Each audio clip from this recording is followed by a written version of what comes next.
अस्सलाम कैसे हैं आप लोग? उम्मीद करता हूँ ठीक-ठाक होंगे। तो वेलकम करता हूँ राजकीय एजुकेशन न्यूज़ यूट्यूब चैनल के अंदर। आज बेसिकली हम डिस्कस करेंगे कि बहुत सारे स्टूडेंट्स हैं जिन्होंने फर्स्ट ईयर के फॉर्म फिल आउट कर लिए हैं, ठीक है? और वो काफ़ी ज़्यादा परेशान है कि सर फर्स्ट ईयर की जो लास्ट डेट है वो क्या है और इसका रिज़ल्ट जो है वो कब तक अनाउंस हो जाएगा। तो आज हम इस वीडियो के अंदर यही बात करेंगे। तो कोशिश करें इस वीडियो को पूरा वॉच करें कि आप लोगों के कोई भी डाउट्स हैं वो बेसिकली जो है क्लियर ऐसा ना हो कि भाई ना हो सके, ठीक है? तो हम स्टार्ट करते हैं। देखो तुम लोगों ने इजीली होके फॉर्म तो अपना फिल कर लिया होगा जिस तरीके से मैंने आप लोगों को समझाया था वैसे, ठीक है? मोस्ट प्रॉब्ली अगर आप लोगों को कोई प्रॉब्लम्स आ रही हैं रिगार्डिंग फॉर्म सबमिशंस या कुछ भी, तो आप लोग ये कमेंट पे जो है अपना प्रॉब्लम्स लिख सकते हो, तो मैं फ्री टाइम पे आप लोगों को सारे जवाब दे दूँगा, ठीक है? आफ्टर दैट अच्छा, बहुत सारे स्टूडेंट्स के एक और भी सवाल था कि सर रिजल्ट किस तरीके से अनाउंस होगा? जब भी रिजल्ट अनाउंस होगा आप लोगों का, तो आप लोगों के पास यहाँ पे जो है, ठीक है, इधर आपके पास ये सारी चीज़ें जो है ना हट के यहाँ पे रिजल्ट का आपके पास आ जाएगा इसी वेबसाइट के ऊपर। वहाँ से आप प्रॉपर्ली जो है अपना स्टे, और अगर यहाँ पर से आपके पास नहीं आया तो इधर चेक स्टेटस ऊपर आपको दिख रहा होगा। चेक स्टेटस के ऊपर क्लिक करेंगे तो यहाँ पे आपका स्टेटस बता देगा कि भाई आपका एडमिशन जो है, आप अपना सीएनआईसी या बेफॉर्म डालोगे, यहाँ पे मैट्रिक का रोल नंबर डालोगे। अभी तो यहाँ पे आपको जब आप फॉर्म फिल करोगे तो कोई भी स्टेटस शो नहीं करेगा, सिवाय उन बच्चों का स्टेटस शो करेगा जिन बच्चों ने मैट्रिक के मतलब के जो है मैट्रिक के एग्जामिनेशन दे दिए और मैट्रिक के बेस पे एडमिशन मतलब के जो है वो कर रहे हैं। क्योंकि वो बच्चे जिन्होंने जिनका रिजल्ट आ चुका है मैट्रिक का, जो मतलब कि जिन्होंने अपने ईयर गैप किया है, अपना ईयर गैप किया है, तो वो मैट्रिक का यहाँ पे फिल करके करेंगे तो उनका मोस्ट प्रॉब्ली उनके कॉलेजेस शो हो रहे होंगे, ठीक है? वरना क्या पता कि उनके भी कॉलेजेस शो नहीं हो रहे हो। जब रिजल्ट अनाउंस होगा तो कॉलेजेस जो है आपकी यहीं पर ही शो हो जाएंगे कि ऊपर की you are selected in this college, you are selected in this college, ठीक है? तो उसके लिए भी परेशान नहीं हो। बाकी इसकी जो लास्ट डेट है वो आपकी है 24th, ठीक है? 24th ऑफ जुलाई जो है बेसिकली इसकी लास्ट डेट ऑफ अप्लाई है, ठीक है? और देखिए अब बहुत सारे स्टूडेंट के साथ एक्सटेंड हो सकता है। देखो यार, एक्सटेंड हो सकता है, वैसे तो अभी तक कोई सेकैप के अंदर कोई इशू आया नहीं है, ठीक है? बहुत सारे स्टूडेंट्स वो यूसी और इन सब के लिए परेशान थे, तो मैं एक छोटी सी बात बता देता हूँ। यूसी के लिए, वार्ड नंबर के लिए आप इंटरनेट पे जाकर जो है ईज़िली होकर अगर लिख सकते हैं कि भाई यूसी, तो वो आपको जो है आपको बता देगा, ठीक है? जैसे कि मैं आपको दिखा देता हूँ यहाँ पे कि ठीक है, यूसी इन कराची आप लिख दो और यहाँ पे आपने आप ये कर दोगे, ठीक है? तो यहाँ पर आपको जो है ना विकिपीडिया के इससे जो है इधर आपको पता चल जाएगा कि भाई कौन कौन सी आपके कराची में यूसी आती है। देखो यहाँ पर जो है, आप अगर कराची ईस्ट में रहते हो, ये सारे इधर आपको बता देंगे, ठीक है? कि भाई कराची सेंट्रल के अंदर ये आपके पास, फिर ये, फिर इस तरीके से मतलब कि आपको सारे यूसीज जो हैं, देखो अब जैसे कि यूनियन कौंसिल आपका जो है बल्दिया टाउन में कौन कौन से, गुलशन गाजी, इतिहाद टाउन, इस्लाम नगर, ये सारे जो यूसीज आ गए। अब यूसी नंबर लिखना है, यूसी 1, यूसी 2, यूसी 3। आप बिन कासिम टाउन में रहते हैं, कटाप टाउन में रहते हैं, गुलबर्ग टाउन में रहते हैं, सब यूसीज आपको इधर मिल गई। तो यूसी की तो तुम लोगों की प्रॉब्लम थी, मेरे पास बहुत ज़्यादा क्वेश्चन आए थे यूसी से रिलेटेड, तो वो बेसिकली जो है मैं तुम लोगों की हेल्प कर दी है। वार्ड नंबर जो है वो बेसिकली तुम लोगों को यूसी से पता मिल जाएंगे, बट मैं तुम लोगों को एक मशवरा दूंगा कि वार्ड नंबर अगर चाहो तो ना भी लिखो तो कोई मसला नहीं है, ठीक है? यूसीस को इधर देख लो, वार्ड नंबर एक डिटेलिंग कॉन्सेप्ट है, ठीक है? अगर तुम लोगों को पता है, जैसे फॉर एग्जांपल तुम लोग फ्लैट्स में रहते हो अपने, तो तुम लोग फ्लैट्स के जो मेन हेड है, ठीक है, जो बेसिकली नीचे आप लोगों के जो भी फ्लैट्स के अंदर जो भी मेन लीड कर रहा है आपके फ्लैट्स को, वो आपका वार्ड नंबर बता सकता है वहाँ पे। वरना अगर आप लोगों का कोई पर्सनल हाउस है, आप लोग घर पे रहते हो, तो फिर वार्ड नंबर का इतना कोई मसला नहीं है। वार्ड नंबर ना भी लिखो तो कोई आपकी जो है एडमिशन पे कोई इफेक्ट पड़ेगा नहीं फर्स्ट ईयर के, ठीक है? सिर्फ यूसीस के लिए आप सीधी, अगर यूसीस का पता नहीं चल रहा वो लिखना जरूरी है, तो ये मैं तुम लोगों को बता दिया कि कैसे तुमने यूसीस का करना है।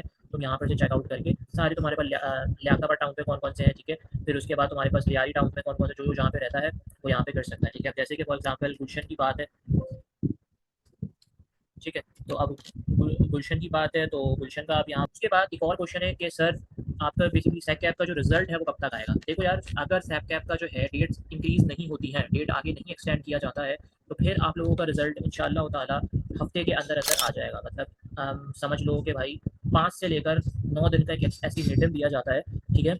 उसके अंदर अंदर आपका रिजल्ट आ जाएगा। बोलेंगे आप लोग, ये पूछ रहे होंगे सर 5 से 9 दिन कितना हो सकता है? तो अगर ये देखो 24 जुलाई लास्ट डेट ऑफ सबमिशन है, ठीक है? अगर ये एक्सटेंड नहीं करते हैं आप लोगों का, तो आप लोगों का रिजल्ट जुलाई के, ठीक है, जुलाई में 30 से लेकर जो है अगस्त के फर्स्ट वीक तक इंशाल्लाह जो है आपका रिजल्ट आ जाएगा। अगर ये एक्सटेंड कर देते हैं आपका, फॉर एग्जांपल समझ लो आप कि भाई 4 से 5 दिन और एक्सटेंड कर देते हैं, 23 है तो 27 या 28 तक कर देते हैं, तो फिर आप लोगों का रिजल्ट जो है वो अगस्त के, ठीक है, तकरीबन जो है 10 तक अनाउंस कर दिया जाएगा। अभी तक जो है सैक कैप के अंदर जो बेसिकली मीटिंग्स हुई हैं उनमें यही डिसाइड हुआ है कि डेट को एक्सटेंड नहीं किया जाएगा। इन अदर केसेस के अदर भी कंप्लेंट्स ऐसी आती हैं कि किसी फॉर्म के अंदर कोई इशू आ रहा है या कोई सबमिशन प्रॉब्लम्स हो रही हैं, ठीक है, तो उस बेस पर किया जा सकता है एक्सटेंड। अभी तक एक्सटेंड करने का कोई भी नहीं है, ठीक है? रही बात रिजल्ट की, तो रिजल्ट के अंदर यही उन्होंने कहा है कि मोस्ट प्रॉब्ली जितना जल्दी हो सकेगा, क्योंकि 5 अगस्त से जो है फर्स्ट ईयर की क्लासेस स्टार्ट करने का कह रहे हैं, ठीक है? अगर ये टाइमली अपना जो है ये स्टीयरिंग कमेटी की बात को जो है एग्री करते हुए आगे चलते हैं, तो मोस्ट प्रॉब्ली फर्स्ट वीक में 1 ऑफ अगस्त या फिर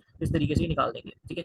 इन केस अगर ऐसी सिचुएशंस नहीं होती हैं, अगर डेट्स को एक्सटेंड कर देते हैं तो मोस्ट प्रॉब्ली 10 से पहले पहले हो जाएगा और फिर आप लोगों की जो बेसिकली क्लासेस स्टार्ट होगी वो 13 तारीख से या 15 तारीख से 15 अगस्त से स्टार्ट हो जाएंगी। बाकी सेकंड ईयर की जो बेसिकली क्लासेस हैं सेकंड ईयर के उनकी क्लासेस तो एज नॉर्मल जैसे ही छुट्टियां खत्म होगी 1 अगस्त से स्टार्ट है। ठीक है, तो ये तुम लोगों की कुछ है मीटिंग्स के अंदर लिखी सारी चीज़ें जो है आपके एक तरीके से मेमोरेंडम्स में डिस्कस किया गया है। ठीक है, बाकी जो भी इन्फॉर्मेशन होगी आप लोगों को मेरे इस YouTube channel prize education news पे मिलती रहेगी। ठीक है, और उम्मीद करता हूँ कि भाई तुम लोगों को समझ में आ गया होगा सब कुछ। एक और बात इंपॉर्टेंट मैं बता देता हूँ कि बहुत सारे स्टूडेंट जो है परेशान थे कि सर 2024 का तो कॉलेज की लिस्ट आई नहीं है मेरिट वाली, तो हम लोग किस बेस के ऊपर देंगे। तो मैंने आपको बता दिया 2023 2024 के हिसाब से आप लोग जो है अपना कॉलेज सेलेक्ट करोगे।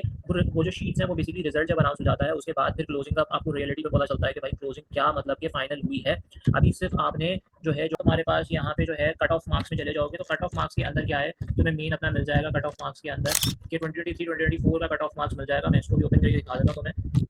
तो ये बेसिकली तुम्हारा मेन जो है ये कट ऑफ मार्क्स है जहाँ पे तुम्हें ये पता चल रहा है कि प्री मेडिकल मेल का जो बेसिकली क्लोज हुआ है वो 497 पे हुआ है। अब सिलेक्ट करने का बेहतरीन हल क्या है कि भाई या तो तुम्हें तुम्हारे मार्क्स जो होने चाहिए वो आदम जी के लिए 497 होने चाहिए। ठीक है, तो फिर तुम्हारी जो बेसिकली स्टार्टिंग होगी वो इस तरीके से होगी कि एंडिंग की सीट जैसे कि पहले टॉप का बच्चा जैसे जिसके और ज़्यादा मार्क्स आए वो 500 में होगा वो पहली सीट पे, फिर दूसरी, फिर 498 490 से ये वाले जो अब 98 पॉइंट कुछ भी होगा फिर पॉइंट वाले कुछ होंगे। तो इस तरीके से 100 स्टूडेंट जो है मैंने करने होते हैं।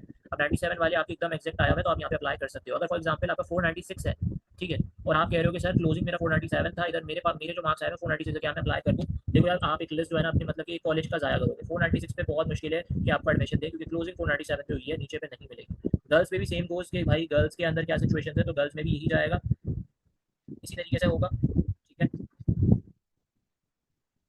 अब जैसे कि भाई गर्ल्स में किस तरीके से है कि यहाँ पे जैसे फॉर एग्जांपल अब आपके पास अब्दुल्ला गवर्नमेंट कॉलेज है। ठीक है, 224 पे क्लोज है। ठीक है, तो अब 224 पे आपके क्लोज है तो अब आपके अगर मार्क्स 224 है या उससे ज़्यादा है और अगर आपके घर के करीब है क्योंकि लड़कियों के लिए यही होता है कि जो उनके मतलब के करीब हो। ठीक है, तो वो फिर जो है यहाँ पे अप्लाई कर सकते हैं। और अभी तो आप लोगों को ये भी पता होगा कि आप लोगों का एक रूल हो चुका है। रूल ये हो चुका है कि भाई जिनकी ए ग्रेड या A1 ग्रेड्स आए हुए हैं, ठीक है, वो बेसिकली जो है अपने मतलब के घर से दूर एडमिशन ले सकता है जिसके A1 ग्रेड या ए में आए हुए हैं। ठीक है, अगर जिसके मतलब के B C D ग्रेड्स वाले बच्चे हैं वो बेसिकली जो है अपने ही एरियाज़ के जो कॉलेज है वो सेलेक्ट करें, वहाँ ही उनका एडमिशन होंगे। अब जैसे फॉर एग्जांपल आप नाज़माबाद पे रहते हैं तो आपके लिए बेहतरीन जो है आप नॉन नाज़माबाद में रहते हैं आपके लिए बेहतरीन जो है वो फिर अब्दुल्ला कॉलेज क्योंकि आपके ही एरियाज़ में ये लाया करता है अब्दुल्ला कॉलेज।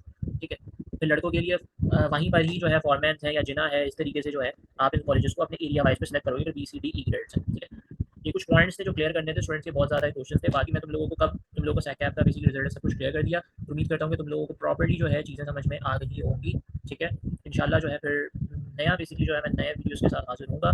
चैनल को सब्सक्राइब कर लो, उसके बराबर में बेल का बटन है उसे प्रेस कर दो कि आगे आने वाली जो वीडियो है उसकी नोटिफिकेशन तुम लोग को मिलती रहे। इंशाल्लाह फिर जो है मुलाकात करते हैं, तब तक के लिए अल्लाह हाफ़िज़।